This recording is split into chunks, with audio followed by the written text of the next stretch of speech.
Crowds roared, cameras flashed. Maldini, Baresi, Platini, Van Basten, Baggio, Ronaldo. For nearly 2 decades, every Sunday in Italy felt like the World Cup final, the world's best, all playing in one league. They called it the Little World Cup, because in those years, Serie A was football's capital. Early 1980s, Italy had just conquered the 1982 World Cup, and the nation wanted more. Then came a French artist named Michel Platini.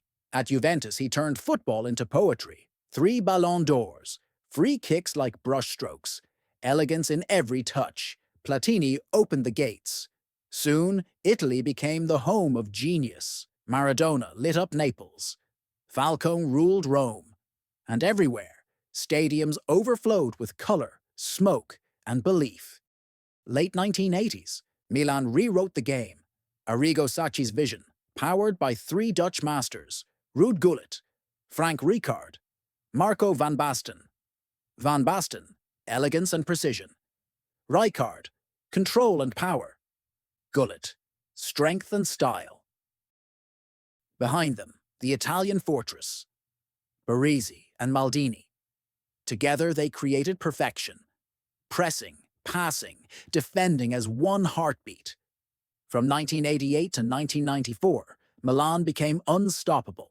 3 European Cups, hundreds of masterpieces. The world had never seen football this beautiful.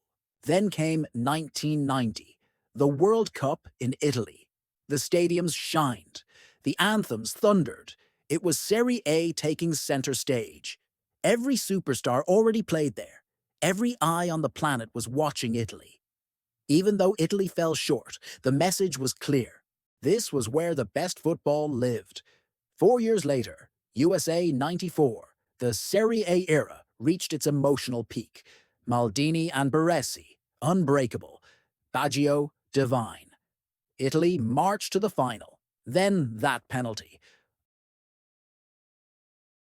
Over the bar. Silence. It broke hearts, but it didn't break Italy's dominance. Because even in defeat, almost every star on that field played in Serie A. The league was still the world's toughest, smartest, and most watched. As the decade rolled on, a new wave arrived, and Serie A's fire burned even brighter. Alessandro Del Piero, the Prince of Turin, elegance in motion. Franco Zola, small in stature, huge in magic. Hernan Crespo, Argentina's cold-blooded finisher. Gabriel Batistuta, thunder in Fiorentina purple. And then, the phenomenon himself, Ronaldo Nazário.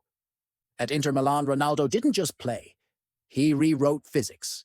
Defenders spun. Keepers froze. He was too fast, too strong, too perfect.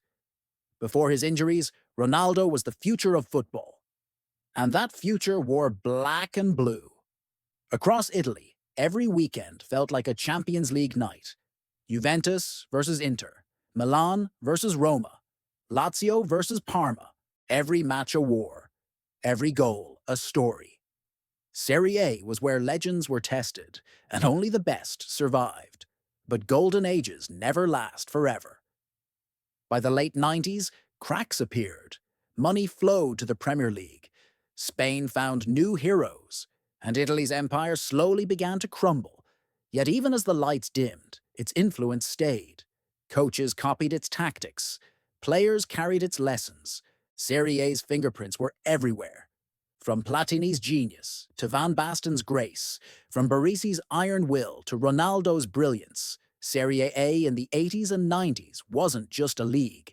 It was a kingdom. It was the era when football reached perfection, when every match felt like destiny, and when the world's best gathered under one flag. Like and subscribe for more football stories.